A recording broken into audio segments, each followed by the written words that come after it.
All right. And we're live, which seems to be the way that people start these things.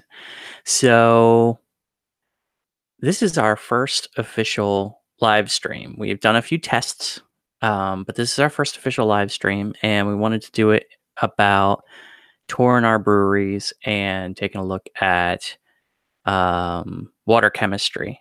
So, I thought I would hop on just a little bit early, make sure everything is working, and I could go through the water chemistry that I will be using for my brew day.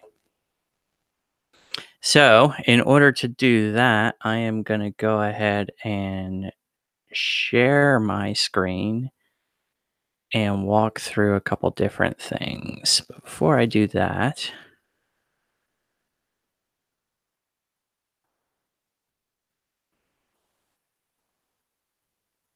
make sure everything is working and up and running.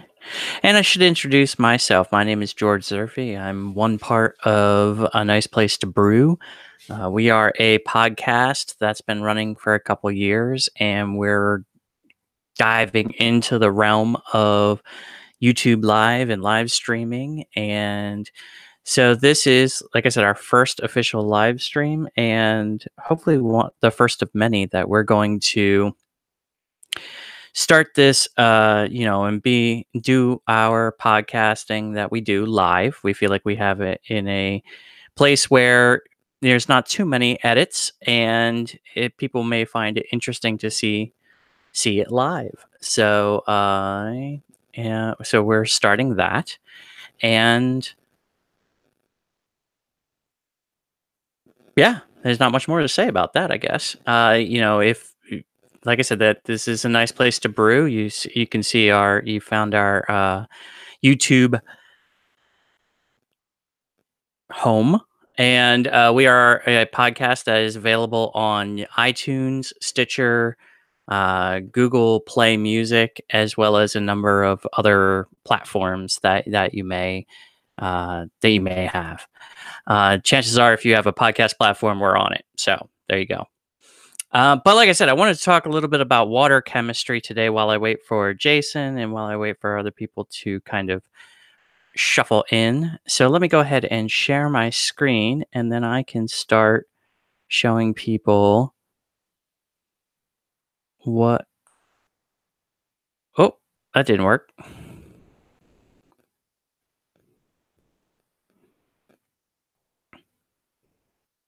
Okay. Sorry about that. I thought Hangouts was going to be smart enough not to show itself, but here we are. So this is our website, a nice place to brew.com. I would do have a news section here that will show our latest events and live streams that we will be doing. We do have it broken up into a number of different sections here. We have the most recent podcast down here. We do have a link to all of our podcasts. And then we have a new section called Tips from the Semi-Pros, which is going to be articles and videos and other captures from us to be able to share with everybody. And then just a little who we are section. So we have that as well. Links to all of our social media are on the top here, including direct links to iTunes and Stitcher, that you guys can go ahead and follow those if you're having trouble finding it on those platforms. Yeah. So that is our website. Let me go ahead and pull up the recipe in question for today. For those of you that are unaware, this is Beersmith. We've talked about it before on our podcast, but Beersmith is what we're going to be using for all of our builds and for our recipes. So we do have slight modifications that we do for Jason's recipes and for my recipes, because we do brew on different equipment, as you guys will see today. But we are for today sharing one recipe that we will be brewing on our separate equipments, sending snow globes to each other and having side by side comparisons on that. So As you can see, we've been at it for a little while. This is our cloud setup that we have. Jason and I share the same cloud, and we have been adding recipes to this for probably, I think, about 4 years now. So we, it doesn't, in the grand scheme of things, that doesn't seem very impressive considering the number of recipes that we have, but we do repeat recipes frequently. Our favorites, we kind of have the core of our recipes that we like. So we'll make, say, like our Belgian triple over and over again, or we'll make I believe the Clock Tower Amber Ale is one that Jason has made a number of times, and yeah, so there's a few experiments in here, a few things that we're kind of figuring out how we want to try. This one is particularly interesting to me, the chips and salsa beer. This one, I have no idea how this one's going to turn out. It's either going to be really good or it's going to be terrible. So you can see here, the recipe as I'm building it now has some Pilsen malt, some Vieta malt to add some body to that. It's basically along the lines of a Mexican lager, like you would find in a Corona or a Dos Equis or something like that. So then you'll have corn, flaked corn. You'll have Saz as your first hop, Cascade as a late edition hop, and the plan was to use USO5. Do this in a little bit of a steam variant at first, just to make sure that the recipe works. So that is an ale yeast for what is arguably a lager setup. I understand that, but like I said, in the short term, that can give you the same basic characteristics without having to go through the long lagering stage. But what that is, and USO5, just like 1056 from Y yeast, is a very neutral yeast. Doesn't add a lot of esters, doesn't add a lot of yeast character, and adds a pretty much a neutral palate that we can work with there. And then we have the crushed tomato and the cilantro and jalapeno, and that's where things kind of go a little bit off the rails from your standard Mexican lager. What that means is that it's where the goal is, and I'm sorry, give me 1 second here. The goal is to have this be like chips and salsa when you drink it. That this will be the analog for the salsa, and you can eat some tortilla chips along with it, and you can have the you can have the sensation of chips and salsa without having any salsa, which is, I know, like I said, it's either going to be very good or it's going to be a disaster. And that's part of the fun of homebrewing, in my opinion. But that's not the recipe in question this time around. The recipe in question this time around is this American Pale Ale. So this American Pale Ale is a 5-gallon batch and is a recipe that both Jason and I are working from. And its primary base malt is pale malt. Is standard 2-row pale malt. 2 SRM, 10 pounds of that. That's going to be 88% of this total grist. Grist being the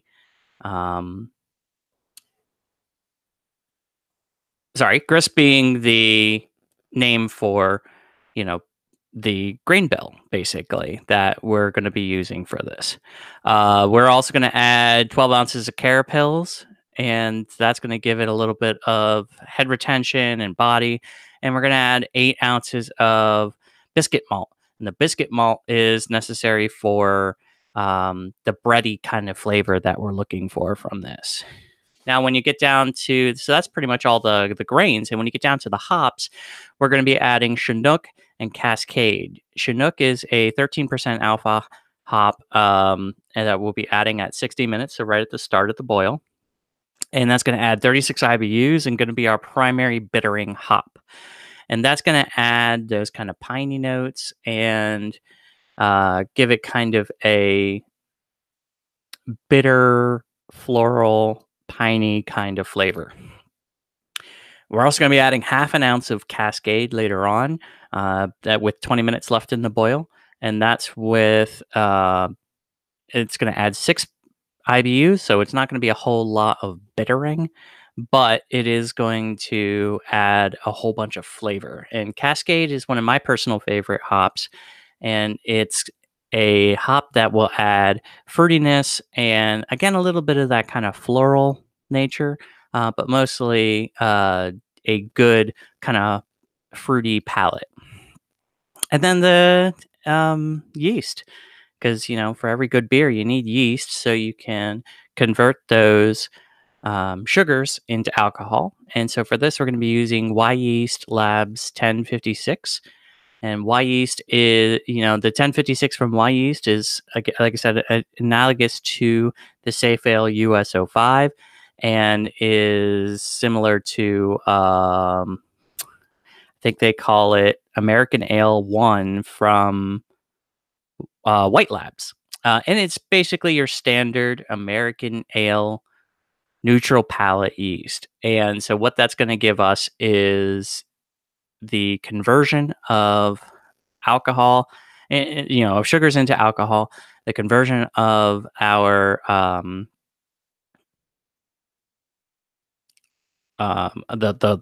sorry, let me start over. It's going to give the conversions of sugars and proteins into alcohol, and is going to not add a whole bunch of yeast character to it, because for the style, for the American Pale Ale, we don't want to add a ton of that in here. So the original gravity that we're shooting for is 1052, and the final gravity that we're shooting for is 1009, meaning that the estimated alcohol by volume is 5.5%. Bitterness, because this is a American Pale Ale, is going to be a little bit higher, and is going to be at 43 IBUs, which is still not bad, not super bitter, and something that is easily managed. When we look at the color, it's going to be 5.2 SRM, which is why you have a little bit of a kind of a golden color here. So it is going to be lighter, and yeah, so kind of fits in with that American Pale Ale style. This is not going to be the most complex beer you've ever seen, and it's not intended to be that. It's intended to be a beer that will give us depth of flavor, depth of character, but not a ton of well, really honestly, it's meant to be a good representation of the American Pale Ale style.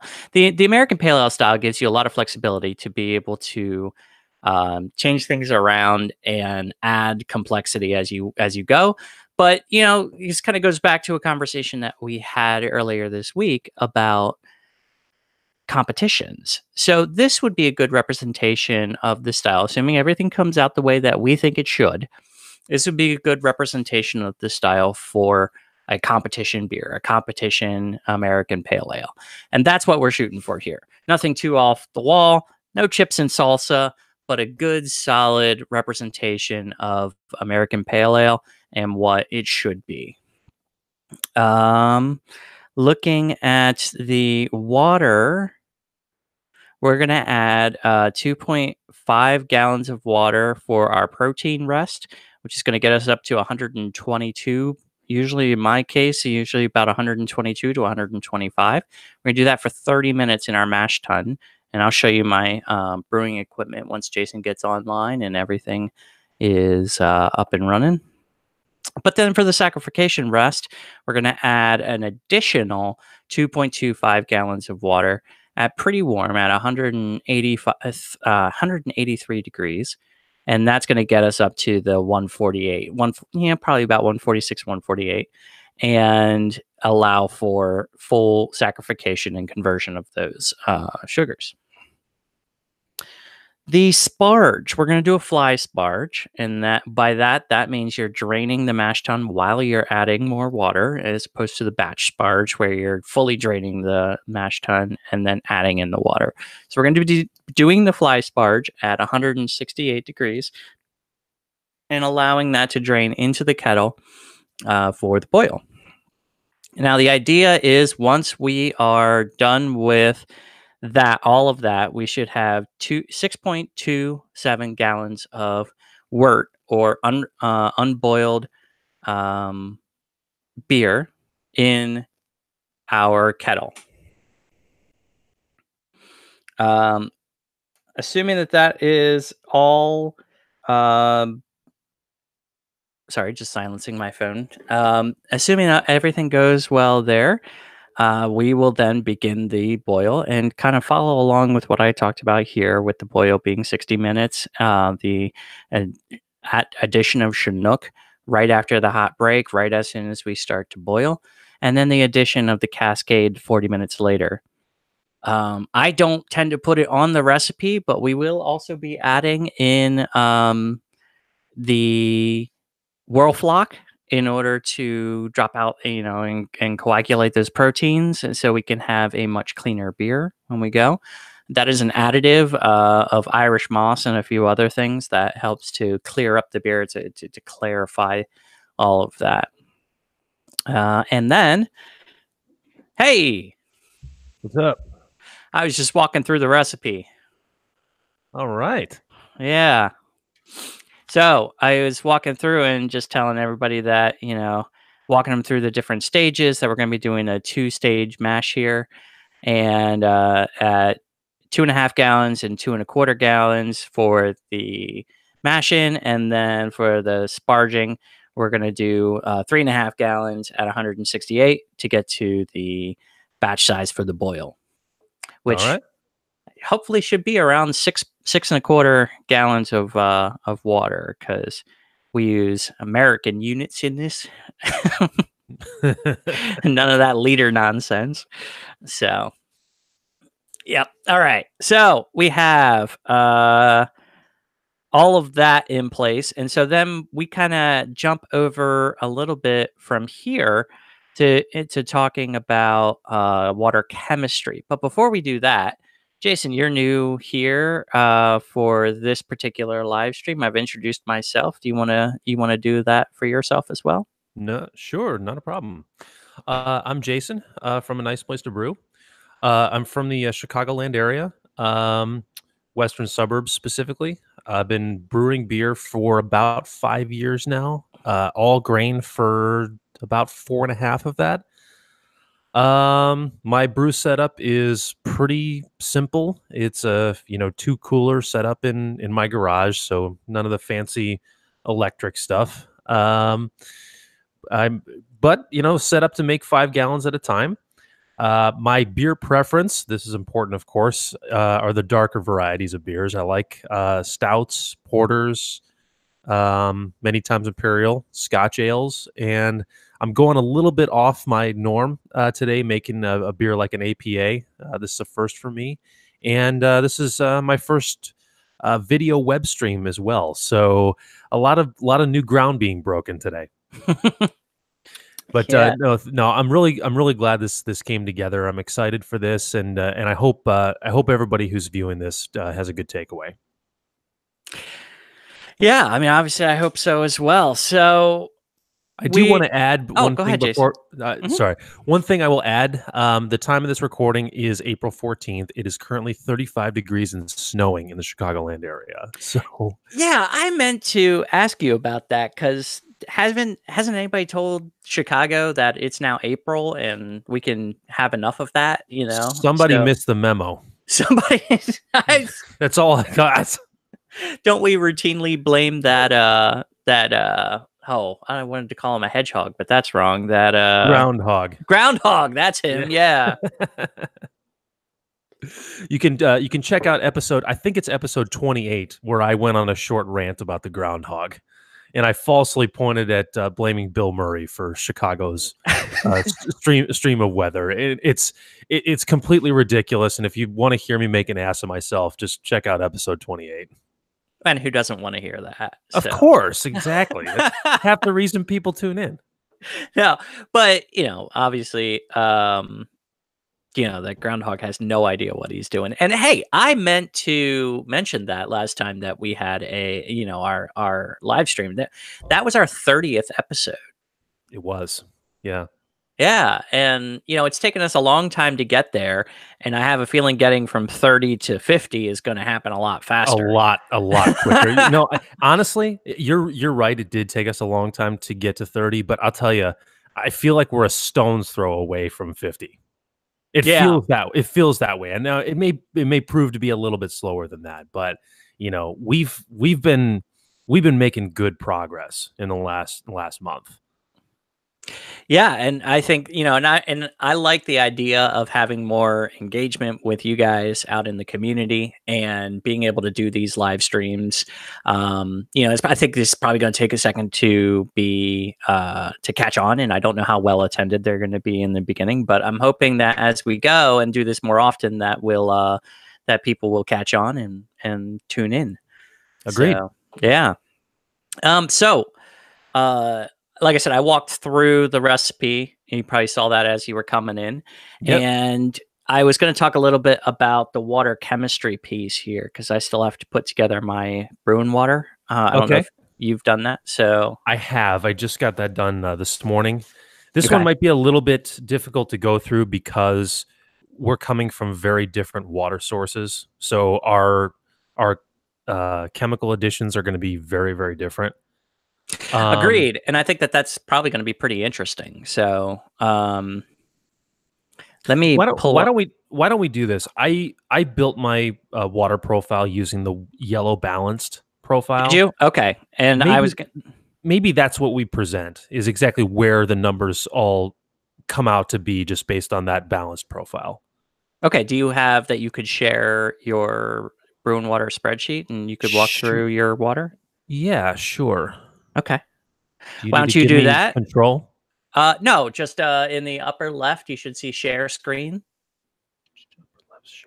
Here we go. And just make sure you're not sharing the Hangout because I accidentally did that and it turns into tunnel vision. Yeah. That happens with Skype all the time at work.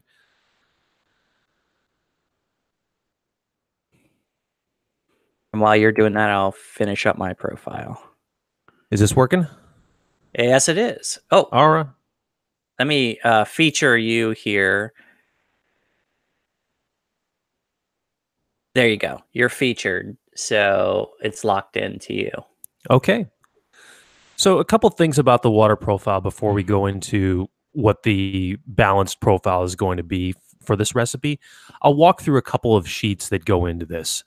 I think the first thing to cover is, I guess the first step in using this is have a water profile for your water source prior to building this. In my example, my local water source is Lake Michigan. There's many different ways that you can get a profile of your water. In some cities, you can go to a city website and they'll have the chemical layout of the water available. Some of them won't. My example is mine did not. So I had to find a service online where I could pour a sample of my water into a bottle and then mail it out to have it analyzed. Well, that process was very simple. I got my results within, I want to say, about a week, and I have all the important metrics of my water to build some meaningful water profiles. So that being said, let me just find the page where I did that.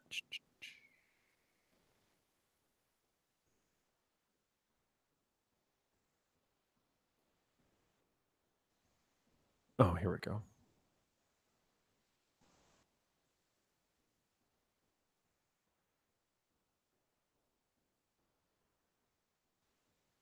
So this, the first page, you can see the on the Brew and Water spreadsheet.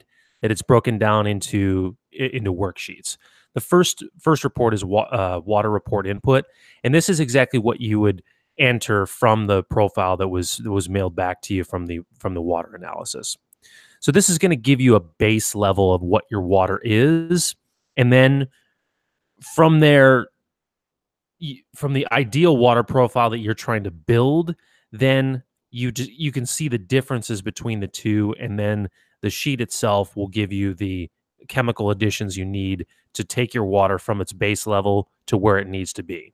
And everything on this spreadsheet is geared towards doing just that. So, water report input, this is where all the details go that you already have. So, and alkalinity is automatically entered from the sparge identification, so that comes over. A couple points before we move on. Most of this brew and water spreadsheet is hard coded and cannot be edited. So I had a bit of a learning curve with this that George was nice enough to help me through when we first did this. Um, so, and I guess to ease that for anybody who's interested in going into this, the blue cells that you see on the sheet are going to be the ones that you're going to be entering in. Any other color is pretty much hard coded and won't allow you to type over. So if it's blue, enter it. Other than that, just pay attention to the numbers and move on. Okay, move over to sparge edification. Let's see. So the same thing here, blue cells, starting water pH. That's from your water profile. Your target water profile will be from your recipe. This water volume to treat is always going to default to 1. And then your acid type. So the acid is an important part of all this, because in most water profiles, you're going to have to drive down the volume of sulfites that's in the water, and the way to do that is by using acid. George and I particularly use lactic acid to do just that. Phosphoric acid and a couple other things. Citric acid and phosphoric are two other options. This is a drop down. You just select from there. The acid strength will then pop up just from the selection. Lactic acid is pretty strong, so 88 is going to drive you down with not a tremendous amount of addition. And I think that's really all from this spreadsheet. So moving on, get your recipe ready and nearby, because you're going to enter all of your grain additions on this page number 3. That's the grain bill input. This is a low malt recipe because our target original gravity is not very high either. So we've got effectively between 11 and 12 pounds of grain that we're going to be using today across just three different grains. There's a couple more lines on here than is absolutely necessary. We're not using any caramel, so I'm just going to zero this out and make it simpler. So looking to the left, if you see grains spelled out, that's going to be an addition that we're going to be using for today's recipe. Our base malt is regular pale malt, 10 pounds of it with a lova bond of 3. These are all manually input, like we talked about before. We've got biscuit malt, 8 ounces of that at 22 lova bond. And then lastly, we have carapils. We've got 12 ounces of carapils with a lova bond of 2. So from those additions, we're going to get 2 things that are important to us. Number 1 is an estimated beer SRM, which is down here in this section. And then it's going to give us a estimated pH. The target pH in most brewing recipes will be between 5.2 and 5.4. Now I'm within about 5.4 right now because I've already gone ahead and made the adjustments. When you do this for the first time, don't freak out when you see a number that's going to be higher than 5.4. You haven't done any adjustments yet, so you can expect that your pH at that point is going to be higher. But that's why we do this whole exercise, is to find out where we're at and then find out where we need to get to. So that's everything on that. Keep moving. Keep moving. So where do we make our adjustments? This is it right here. So we talked earlier about the water profile of yellow balance. This is what I was talking about right here. So this tab right here, which is a little bit hidden as far as being a drop down, but this is this is one of the keys to this overall spreadsheet is the desired water profile. So we click this as a drop down, and you got a whole list that Brew and Water makes available to you as far as to what you're trying to get to. So if you wanted to if you wanted to duplicate water from Dublin, Ireland, it's built here. From London, England, it's built here. Or if you want to be less geography specific and you just want to delve into one particular style, you can do that as well. I picked yellow just from the color that they were seeking today. We could do a pale ale profile, and actually maybe we should do that and see those side by side. American lager, yellow full, balanced dry, amber, same options, brown, black. So if you want to make a porter, go for one of the brown selections. If you want to make a stout, pick one of the black selections.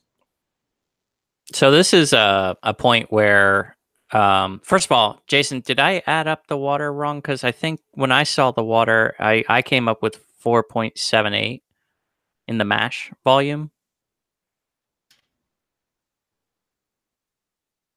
I probably just miskeyed that. Okay, Sorry. cool. All right, no, just want to make sure we're on the same page. So this is actually a really good part. If you go back up to the top there, you see your existing water profile. Mm-hmm. And you can compare that to my existing water profile, which you guys can't see. But well, if you move off of that, so that thing goes away. There we go. So your calcium is 40. Mine's 8. Magnesium, yours is 13. Mine's 3. Okay. Sodium is actually relatively the same. You've got 9. I've got 10. Sulfates, you've got 30. I've got 0. Chloride 15 versus 7, and this is the biggest difference. And this I think has to do with the fact that mine comes from a well and yours is water treatment and things like that. Your bicarbonates are 132, mine are 25.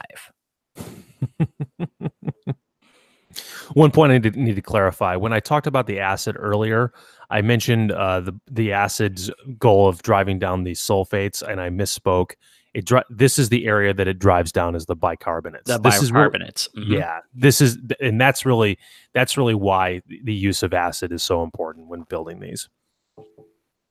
Yep. What did you say your bicarbonates were in your water? 25. 25. Holy crap.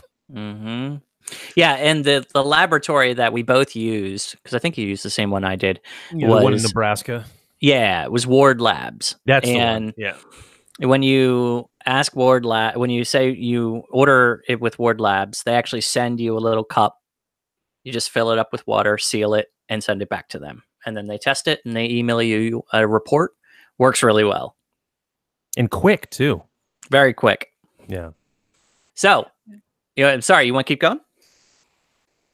Yeah.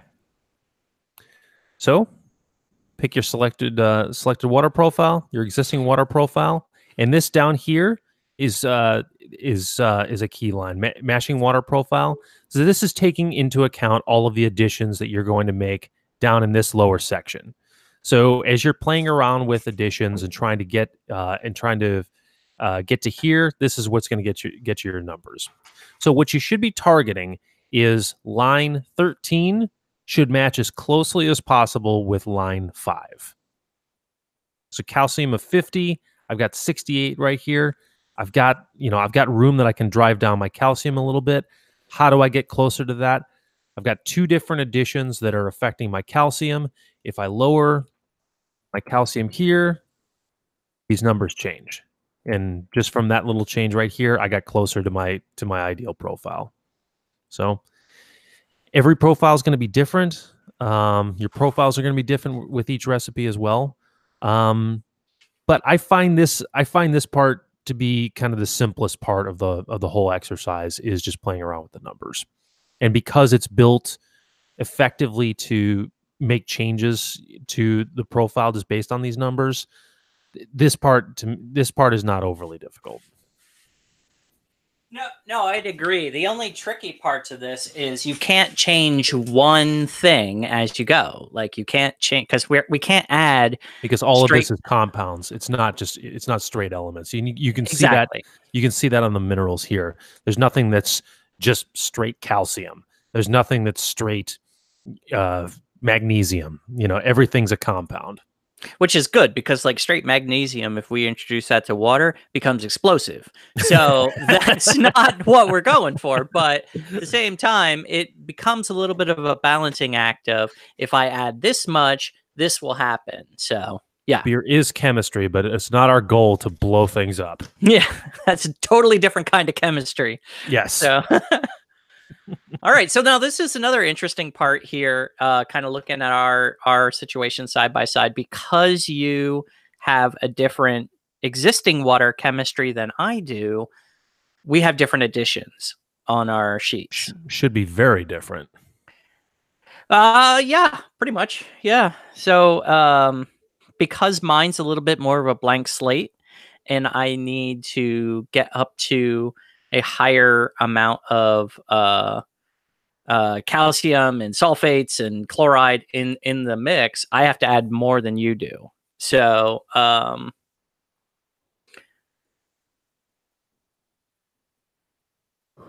wow, that's really aggressive. Yeah, I don't want I'm to gonna do have to that. change this pretty dramatically. Yeah, I agree. Holy crap. Yeah. This might be I talked about the fact that in our cloud system, we have a number of, right? We have about 61 recipes in there right now, which for 4 years is a decent amount, but the reason why it's not 161 is because we do a lot of repetition. We'll brew the same thing over again. Yeah. And I think that this one could be an interesting experiment to brew with the yellow balance profile, and then later on brew it with the pale ale profile, and see how it changes. I mean, it should be dramatically different. I mean, look at how these numbers changed. Where is it? Yeah, I mean, yeah, Jeez. yeah. Just looking at the calcium, 50 to 140. That's huge, Sulfates went up to 300. right? Bicarbonates went from 0 to 110. So yeah, but we pretty much decided on the yellow balanced before, and I think that we're probably going to stick with that for now. Think that's the way to go? I Okay. think so. Yeah. Okay. All right. So let's take a look at the minerals.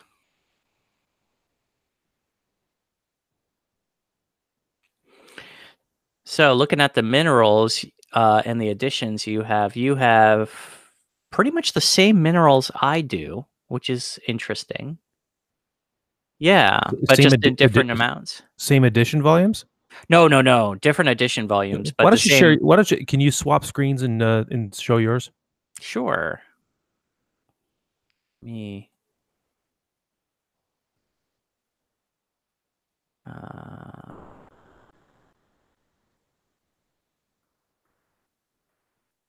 okay.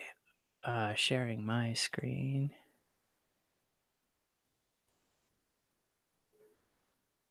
Okay. So, Can you zoom in? oh, sure.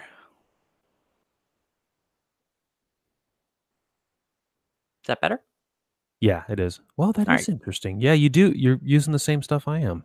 Just in slightly larger amounts. Yeah. So I'm using gypsum at, about twice the rate you are. I think you were at 0.15. I'm at 0.30.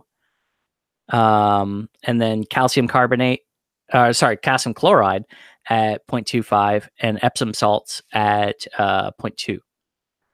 So, as you can see, that's, that addition amount there is grams per gallon. And so what it does is it goes ahead and calculates based on the amount of water we're putting in the mash and the amount of water we're putting in the sparge, and calculates out to what the total should be.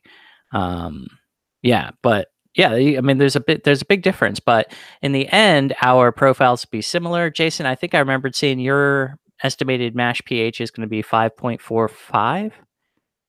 Right now, 5.45. Okay, mine's going to be 5.49. I am adding in zero point 0.2 milliliters of lactic acid per gallon, which is going to be a total of 1 milliliter of lactic acid. Are you adding any lactic acid to the mash I have a lot more lactic acid because because of your bicarbonates? your Yeah. bicarbonates were significantly lower than mine. So I'm using zero point 0.7 milliliters per gallon. Oh wow, that is significant. Yeah. Yeah. Yeah. Okay. All right. And then in my sparge, I'm using zero point 0.4 milliliters of lactic acid. And again, I'm assuming yours is much higher than that. 2.4. Okay. Yeah. So, and that's just a measure of the different water types that we have and kind of shows the importance of paying attention to your water chemistry as you start to go along in your home brewing adventure. So, Yeah. Yeah. yeah. Okay. I think we covered this page pretty well. Let's move on to the summary. Sure. And this is really just going to give you something you can print out and use this to measure out your salts and get ready to start your brew day. Oh, yeah. Okay, so you're on that. Yeah, so this puts this in a printable format for you. Yep. Yeah, which is very nice. Yeah. I highly recommend doing this. I mean, just for nothing more than simplicity's sake. Right, Just have a page right next to you. When you're measuring your salts out, you have a reference right next to you. Simple as that. right. And that's really everything. Yeah, agreed.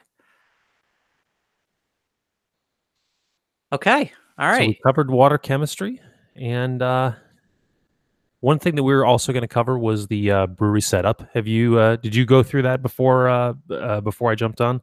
I have not shown my brewery yet. No, Got I it. have Okay. not. So do we want to pause here? We can measure out our salts, get a little more set up, and then go through that. Yeah, I'm not going to go ahead and stop the broadcast. Instead, what I'm going to do is I'm going to invite my phone, and I'm going to show some of that through there. Of because I've got my setup behind me here of my different chemistry elements that would be good for people to see. So let me invite myself.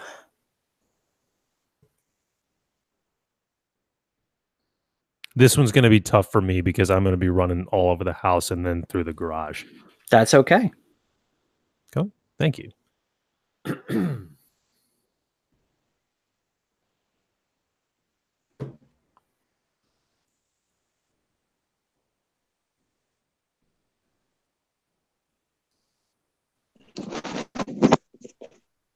Okay.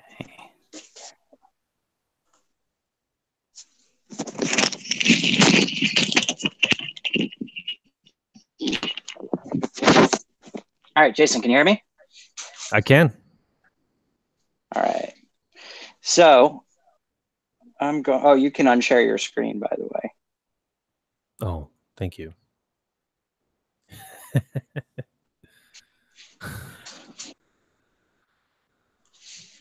Oh, this makes me happy seeing all this.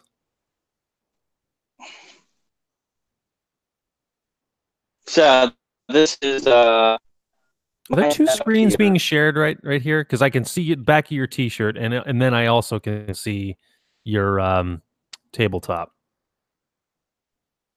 Yeah. So I've got myself here, but you should just see me in the back of my T-shirt in the lower corner, right? In the Yeah, big. Yeah. yeah. So Yeah. is There's that all? two versions of me. So is it all that's broadcasting? Is the one that's on the tabletop? Yeah. The other one's in the Okay, lower right hand corner. okay, got it. All right. So we talk about a couple of different things here. And when we are talking about the gypsum, is here. And then we also are going to be adding calcium chloride and lactic acid. And all these can be found at your local homebrew supply store. And that is, not, those are things that are not as easy to find elsewhere. When we're talking about other things like Epsom salt, pickling lime, and baking soda, however, that is more easy to find. So that, I mean, when we're talking about baking soda, we're literally talking about baking soda, like Arm& Hammer baking soda.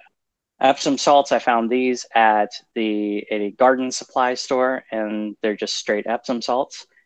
And pickling lime, you can find this at any place that does canning, or if you like if you make pickles like I do, you probably have a bunch of this around, which is pretty much why I have it around other than brewing.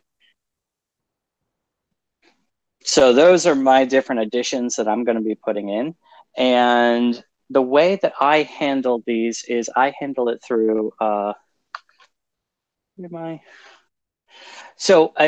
I figured out is a fourth of a teaspoon of these different additions rounds out to about a gram of one of these elements. So what I'll do is for every gram, I'll add a fourth of a teaspoon to the mix and into my kettle. So before I do that, let me go ahead and just show the rest of my brewery setup. This is my brew shed that I have been working on for some time here. It is a about 200 square foot shed that I use as my office and my brewery. And there's my keezer. I'll show you guys that here in a bit. Jason, you can still see all of this, right? Yep. All right, good. So I still work with a propane setup, and it's, one of the things that you have to bear in mind when you're working with a propane setup indoors is the potential for carbon monoxide. So I do two things to help prevent that. Number one, once I start, I will be putting a fan in that window to be able to exhaust out. And I also have an air conditioner bringing in much needed cool, fresh air. So I also have a carbon monoxide monitor just in case, but I've never had any problems. So when you're talking about a brewery setup, a lot of times you'll be talking about a lauter tun and a mash tun. And so what I've done is I have this party cooler as my lauter tun. I also have incorporated a sous vide system, an Anovo sous vide system that is designed for cooking, but what it does is it allows me to get water to a very specific temperature. Once that water is at that very specific temperature, I then gravity feed it down into my mash tun. And this is your standard 10-gallon cooler. And this is where I do my mashing. And then from there, I use my pump, which is just a standard chugger pump, and some quick disconnect fittings to feed from my pump into my boil kettle, which I fitted a faucet onto with another quick disconnect fitting. The boil kettle, then, I do my typical boil and stuff, and then I drain from there into my fermenter. For cooling at the moment, I still have an immersion chiller, although very shortly I'm looking to upgrade to a plate chiller. And now that I have the pump, and I'm looking to do that.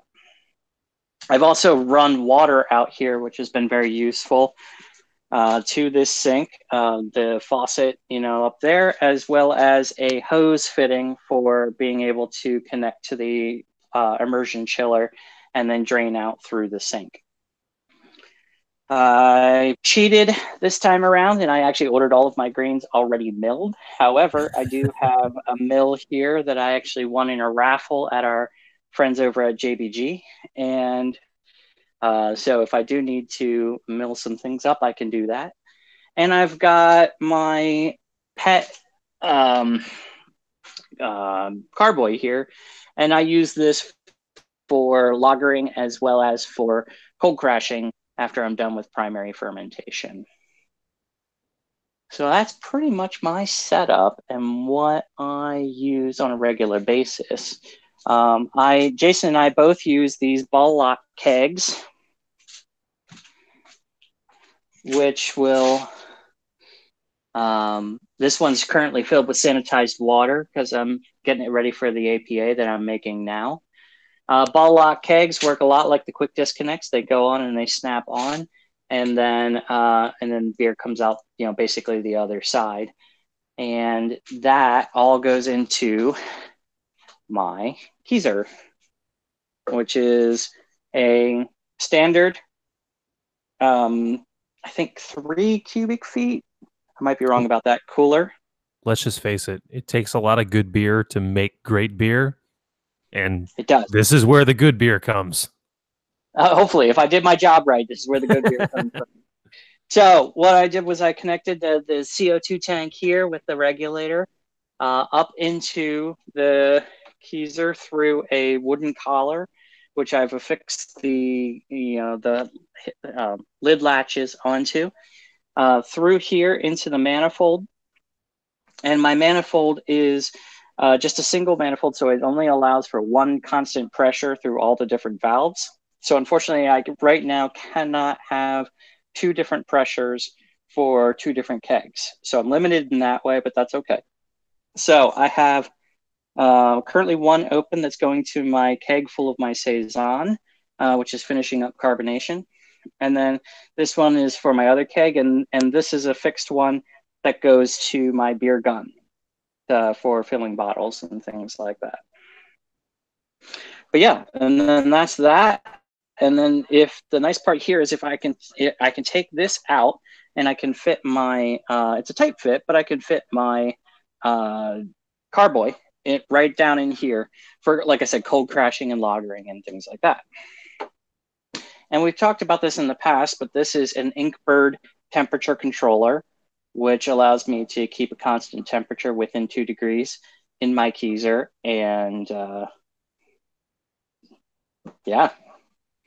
allows for lagering and fermentation, not fermentation, well, sometimes fermentation for lagering and charging of the kegs. And most importantly, pouring beer during brew day. Hey, yeah, there's that too. So yeah, the tap handles here. What you got? Right now, just the Saison inside. Oh, okay. Okay. Yeah, so this is after this one's done, then you have a full Keezer again. then I'll have a full Keezer again, which is good because I have relatives coming, and you hate to be out of beer when you have relatives coming. Of course. Yeah. All right. So that is my setup. And Jason, I know you're going to want to go do your setup at some point here, but I will. It's going to take me a little while. I gotta get my salts measured out, and I've got to get some stuff cleared out of the garage. I did some setup yesterday, but there's still more to do. Okay. All right. So I'm probably going to keep this going and get some things set up and allow people to watch that process while I do that. Okay. And you go ahead and get yourself set up, and then you have the link. Just join in on your phone when you're. Just click it on your phone and join in on your phone when you're ready. You got it. All right. Okay. I'll be there. All right. Be back in a bit. All right. Sounds good.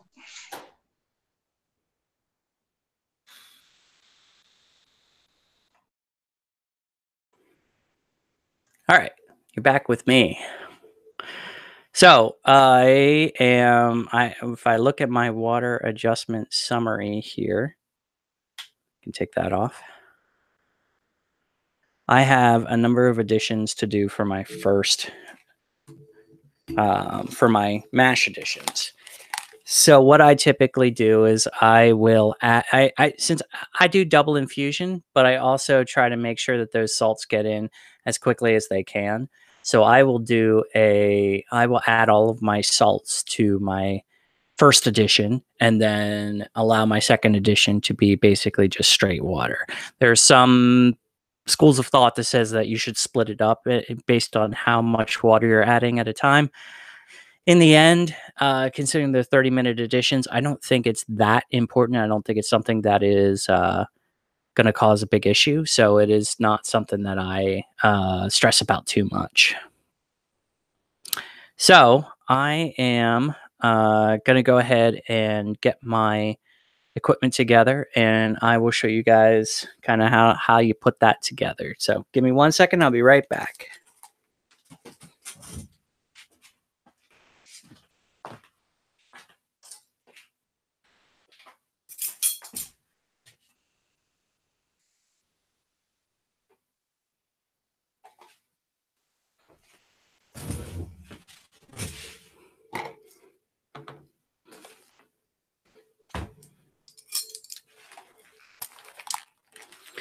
Okay, so as I said, I do mine a little bit by estimate. So knowing that I have an approximation of a fourth of a teaspoon per gram of element needed. So in this case, gypsum. I'll go and knowing that in my mash water addition, thanks to brewing water, that I need 1.4 grams. I'm going to add a fourth of a teaspoon plus half of a fourth of a teaspoon or an eighth of a teaspoon. I don't have an eighth of a teaspoon, so I just have to go ahead and add half of a fourth of a teaspoon. And then, yeah, now you can see there, that's the other part. All right, so that's the gypsum. And so what I do is, there's some people that add it directly to the water. I like to stage things a little bit, so I'll add it to my cup here, and then as I put the water together, I'm going to go ahead and throw it in. So then I have fourth of a teaspoon of now calcium chloride, and just a little bit more because I actually need 1.2 grams of calcium chloride, and that is that. And then I need 1 gram of Epsom salts. Epsom salts come in this giant thing, and so it becomes a little bit challenging to get them out, but there we go. So Epsom salts are kind of this fine crystalline salt mixture. Add that in there, and so like you can see here, this is meant to help with gardening. I'm not sure how. I don't know what it does. Oh, stimulate rose bloom and cane growth. I don't know. I use it for brewing. I actually found it's pretty common for homebrew shops and hydroponic stores to be the same store. I'm not sure if the reason for that is growing things that are necessarily frowned upon. I know I've been in at least 1 or 2 stores where that is the case. But, regardless, what it means is, you get access to a number of different pump and water systems that you wouldn't normally. So I've actually used that to my advantage in the past. So this is my first edition that you can see here. This is what I'm going to be adding to my water. So water chemistry, not that difficult. It's one of those things that it takes a little prep. You have to know what your current chemistry of your water is. You have to know what the, what you're trying to achieve. But systems like Beersmith just incorporated it, and Brewing Water and other systems like that allow you to have levels of knowledge that you really couldn't before. And that is that's a really cool thing to be able to do, is to be able to have those be able to know and understand your ingredients better, and be able to have that your beer be that much better when it comes to flavor and ability to convert and everything like that. So I have all of that, like I said, and then let me show you these two real quick. These are my hops that I'm going to be adding. I talked about Chinook. This is my first edition. Chinook, this is 1 ounce. I'm only going to need 0.75 of that, so I do have a scale that'll help me to narrow that down a little bit. And then this is Cascade. I actually ordered this from More Beer as a 1/2 ounce, so I don't need to measure this. I just need to add it in. And this is the Cascade hops as well. One other thing that we need here is the lactic acid. Let me grab that and I'll be right back.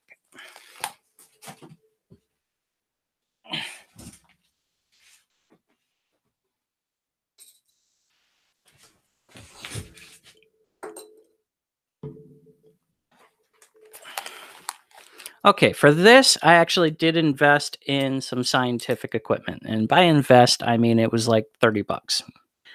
So this is a 5 milliliter flask, cylinder, and it will allow me to measure this out and make sure that I have, and this is where your kind of your high school chemistry comes back to you of like, oh, I got to read the meniscus and things like that. Yeah, yeah, absolutely. That is something that will help you be more accurate. But this is not a, I mean, this is not a game of inches when we're talking about this. This is getting us in the ballpark, making sure that we're producing good beer. So, like I said, this is 5 milliliters. I got to get up to this first mark here, this 1 milliliter mark. And so I'm going to use this eyedropper that I have in order to be able to get the lactic acid out and fill this up. So go ahead and do that. Now this is pre-diluted, so I don't have to worry about diluting it down, which is very, very nice because diluting lactic acid to get the right, or any acid really, to get the right percentage that you want is an extremely difficult thing to do. So,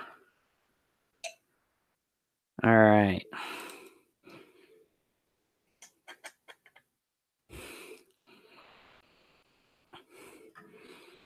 So as you can see here, I have about 1 milliliter of lactic acid ready for addition to my mash water.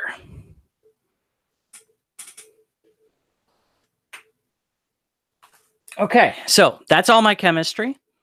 That is pretty much all you need to do in order to make sure that you can add those things to your beer and make sure you're ready for your boil. Now, I will say, like I said, this is not something that is overly difficult or expensive, prohibitively expensive to do. I think all in for all of my different additions, additives, and my equipment for this, probably $100 to be able to do basic water chemistry. Brew Water is free. They take donations, and they do have a premium one that you can purchase via donation for their service. But it's not anything that is super expensive or really. I mean, it's optional. You just, I mean, I have donated to them just because I get so much value out of the system. But it's not. It's kind of like WinRAR, you know. So, on that, I'm gonna go ahead and get my water ready, and I'm gonna start my boil. I'm sorry. I'm gonna start heating up my water for my mash, and I'm gonna go ahead and stop this here. And we will be picking up the stream later. We'll introduce you to Jason's equipment, and we'll probably be at it farther along into the process. And I will we'll see you then. So for those of you that have joined in to take a look at this, thank you. And if you're catching this later, feel free to subscribe if you like what you see, and we'll be doing more of these. We'll be doing our live podcast, and we'll be doing more of these types of videos, doing instructional things and things like that. So, like I said, feel free to subscribe. Look us up on iTunes, Stitcher, and any other podcasting service that you use. And thank you. I'll talk to you later.